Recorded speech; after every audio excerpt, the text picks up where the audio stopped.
Hi guys, it's Rebecca Garner of Garner Financial Coaching again. Today's week's episode is actually in Lancaster, Pennsylvania. I decided to go on a road trip for my birthday week and drove to Virginia Beach and then drove up to Lancaster, Pennsylvania, which I am kind of networking a little bit. Met with the Chamber of Business downtown. It's a beautiful area. I don't know if you've ever heard about Lancaster or you know family that's been here or whatever, but it is gorgeous if you've never been up here. Not only is it known for the Amish, but it's also a beautiful, growing, thriving downtown area. Very great, thriving life, town life, city life. It's not too large, but it's so gorgeous, very New England historical building. So I am having a great time, even though it is freezing outside and wet and rainy. So today's episode is on the confessions of not an alcoholic, a shopaholic. And the reason why I am sharing this is that I have learned some tips and tricks and also how to be mindful with my money. And it is something that I think a lot of people may not be aware of that is impacting their lives, or they also don't know how to become aware or are just stuck in a rut. And so since this is a finance channel, I thought I would share my experience and also help you guys out with some things that I have learned. So let's get into the video. All right, so practicing mindfulness with your money. My story of how I became aware of my problem of shopping, overspending, especially on clothes. I never was a big spender as far as large items. I drove a really old car that was embarrassingly ugly and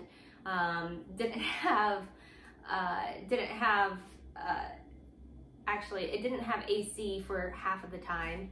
It had a little bit of AC, but it just was not great on the eyes, and definitely showed that I was a little more not caring about what other people thought about me. But got me from point A to point B and took me from Atlanta to Dallas, Texas.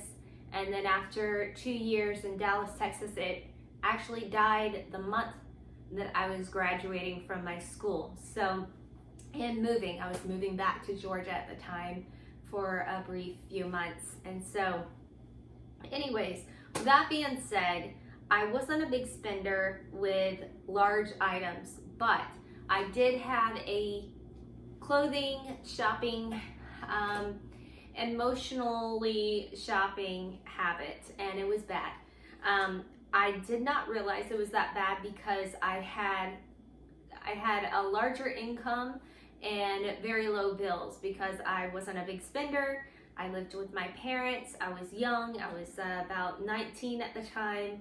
And I had a savings, and I would actually started out at 18 starting this, but what I would do was on Friday nights, I would go to Walmart and I would just, the way that I would de-stress, actually I was a nanny the first time I started this, was the way I would de-stress from the full week on a Friday night was I would just mindlessly coast through Walmart aisles and find things that I liked. And so I'd be like, oh, I just got paid today, let me grab this and that and this, and things I liked, and just little items, honestly.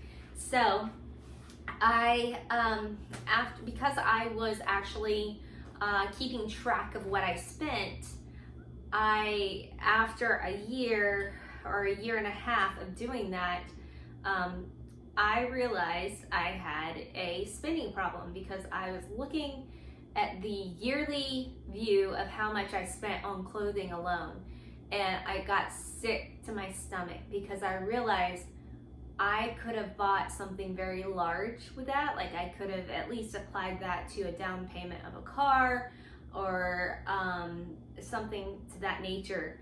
And it just made me realize that I did have a problem.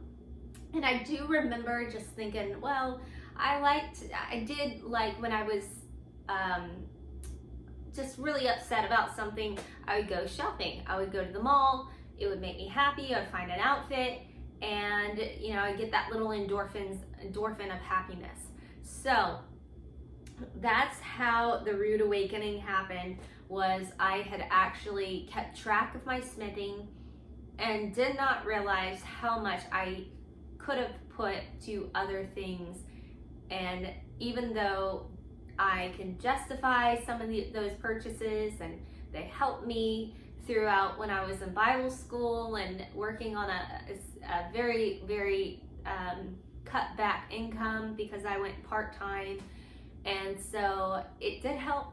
I will say the clothes helped. And actually I have a few of those items from when I was like 18 and 19, and I'm 34 now. So I won't say that's a good thing to justify, but it is what it is. So, all right. So how did I justify my overspending and my shopaholicism? One way was I'm a clearance shopper. So I don't buy, like I said, I don't like to buy big items. And it goes with clothes as well. I don't like to pay full price for anything. And there was one thing I used to remember saying, well, that's a lie, because I know there's marketing ways of gimmicks that stores do. And so when they put something like 30% off, it actually, a lot of times they're hiking it up and then they're putting on that item. So you're just paying regular price, what you would have paid without the sale. So I wasn't that type of shopper. I didn't fall for those little gimmicks, but I did fall for the clearance when it was going out of style or things like that, where they were insanely cheap. And so I would buy a whole bunch of that stuff, and I just liked it. So another thing that I discovered I was an emotional shopper. I coped by shopping on stressful days or sad days, something that disappointed me, I'd go shopping. And so those were my rude awakening moments that I realized I have a problem. I was becoming aware and being mindful that what I'm doing with my money. So how did I change that? Well, during that time period, I was actually a part of a group of Christians that were doing a 40-day fast. And I wasn't really into like fasting from food. Plus, I just really didn't do well with fasting with food for long periods of times. So I decided to, at that time, I realized I had an issue. I wanted to change it. So I fasted for 40 days of no shopping for clothes or any kind of item that wasn't needed. As far as any kind of clothing material, I was not allowed to shop at all. I told myself I wasn't going to. I was doing this for kind of spiritual and mental and health, and, you know, just to benefit my finances as well. So I cut back the spending for 40 days. And let me tell you, it was hard. It was very hard. I didn't realize how much I had clung on to coping with my emotions, with fixing it with shopping. So that is the first way that I started. And let me tell you, it's not easy to go cold turkey. Not everybody can do it. Just like anything you become addicted to, a lot of times people don't have the discipline or the motivation or the willpower to actually go cold turkey. So if you're not that type of person, you can still get free from overspending and being a shopaholic. It's just going to be a little different.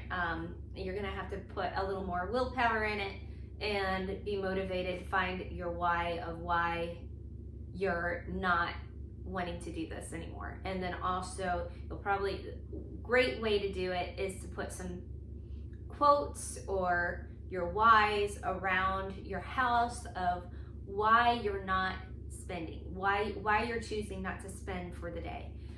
Also, make a budget, set a budget of shopping, spending money that you do want to spend on. So you may be overspending, but it doesn't mean that you have to cut out spending like I did for 40 days. You can do it where you're like, okay, this amount of money is my spending money, and this month when I'm out, this is the amount that I have to spend on. And then don't go over it. Whatever you do, make it aware that's your spending money and you can't touch the other stuff. And then let's see here. Yeah, that's how my rude awakening, how I got off of shopping. However, how I manage it now, because it's been many years and I have fallen into, especially during my days where I got into debt and I had credit card, I did fall back into emotionally shopping. I can still fall into that very quickly, but I will say there are some tips and tricks that I've helped. Staying on a budget is number one. Having that budget set and allotted of this is how much I'm spending on clothes this month is a great way. Another thing that I have learned without to not impulse shop is that I will make lists. So I love Pinterest. I love looking at outfits on Pinterest and getting ideas of outfits. So I have a whole list on my Pinterest account of just outfits to wear. And sometimes the great thing about this is that it gets that love of shopping. Why I love clothes is because of fashion. I like to dress and express my emotions and things that I like and feel in my outfits and my clothing. So one way that you can do that is by creating these Pinterest boards. So instead of going shopping and going into the stores and saying, oh my gosh, I love this outfit, you can look at the Pinterest and say, oh my gosh, I love this outfit. Save it for later. And then what I usually do is I try to find something in my closet that kind of fits that theme of that outfit. So that way, first, I'm not even shopping, I'm shopping in my closet first. Another great way is going through your clothes frequently. There are times where I have found out that I've not worn something that still has the tags on it. I know a lot of women do this, not every woman, but a lot of women, they'll buy something and then leave it in their closet and have the tags hanging there for over a year. I've been guilty of that. So one thing I like to do, it is, I think, the Marie Kondo method. If I'm not mistaken, it might be somebody else, but years ago, that was one thing. I start cleaning out my closet a lot more. I started to look at essentials and what's not essential, what I actually like in my personal fashion. And yeah, so in my personal style, not fashion, personal style, and seeing if it even fits into my style that I like or in my daily life. Is it just something that I'll wear once in every blue moon or what? Sometimes I'll get rid of that stuff because I realize it was an impulse buy, and yeah, it made me feel good in the moment, but I never actually bought it. I never actually wore it. And so it was only something to meet that emotional need in that moment, in the impulse, and it really actually didn't do anything for me. I'll hold items to see if they actually make me feel happy or not, if I can really implement it into my life. So same with shopping. If you're out shopping, if there is something you really, really like and it's so cute, you gotta have it, it's something that you really, really, really, you want, if it doesn't implement in your life, hold back on buying it. I mean, sometimes you just don't have to have everything you need. That is a first world problem, and a lot of the world, the majority of other nations, they don't understand that privilege because they don't have the money to just frivolously shop like that. So, no, it's a first world problem, but it's something that we got to get over if you want to be better with your money and be mindful with your money. So, see if it implements in your life. If there's not outfits that you can already wear it with other items of clothing that you have, and you can implement it into that outfit, don't buy it because you're gonna just have it hanging out in your closet for a while if you don't have an idea of what outfit that you're gonna wear it with, unless you just some people, they don't think that way, they just wear things. So I don't know, maybe you're different, but I have to have it helps me to put things back if I realize I'm actually not gonna wear that. I think it's cute in the moment, but I won't actually wear it, or it just doesn't look good on me. Try things on. I know this is hard for during COVID-19 because a lot of places, they don't have things in their, they don't have fitting rooms, but try your best to try things on and put it with your outfits to see if that you actually like it or not. Another thing is creating an Amazon wish list. This saved me so much when Amazon came out, because with somebody that emotionally impulse buys at times with my emotions, it can be very dangerous with having Amazon. So one thing I try not to do is buy immediately. I try to put it on a wish list. If it's something I see and I'm like, oh my gosh, I gotta have it, so and so has it, they say it's great, because I like to watch some YouTube videos, YouTubers talking about their items they bought. Probably shouldn't do that, but sometimes some of the items that they share I have bought, and it's changed my life because they're great. They're great items to have as far as making your life easier. So what I suggest is put it on hold. Wait 24, 48 hours, or even a full week, especially if you're going through something emotionally. Wait, and you're running low of money or something like that.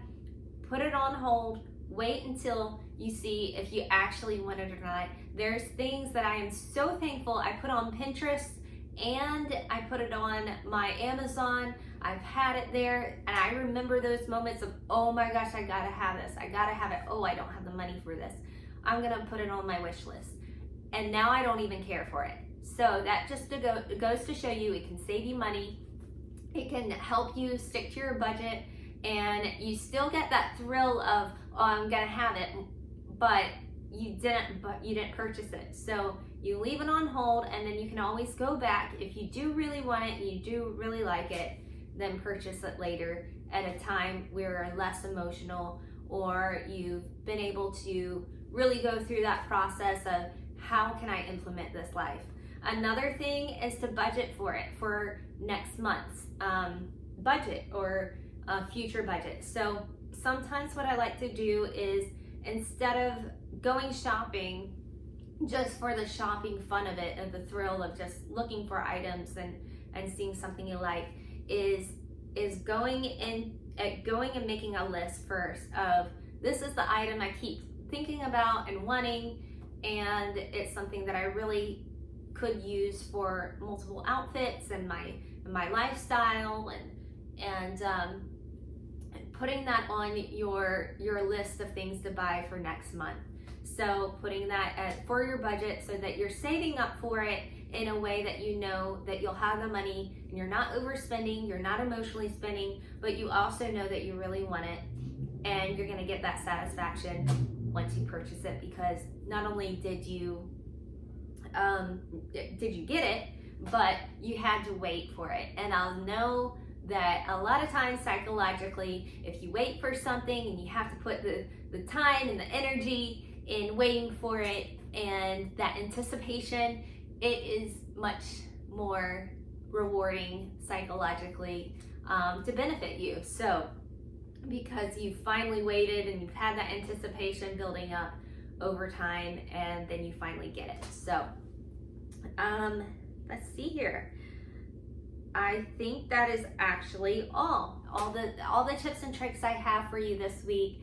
I hope that you enjoy this week. I know that my friends and family in Florida are living it up in the hot summer, and here I am in actually 3 or 4. I actually wore 5 layers this morning when I was walking downtown because it is wet and rainy and cold.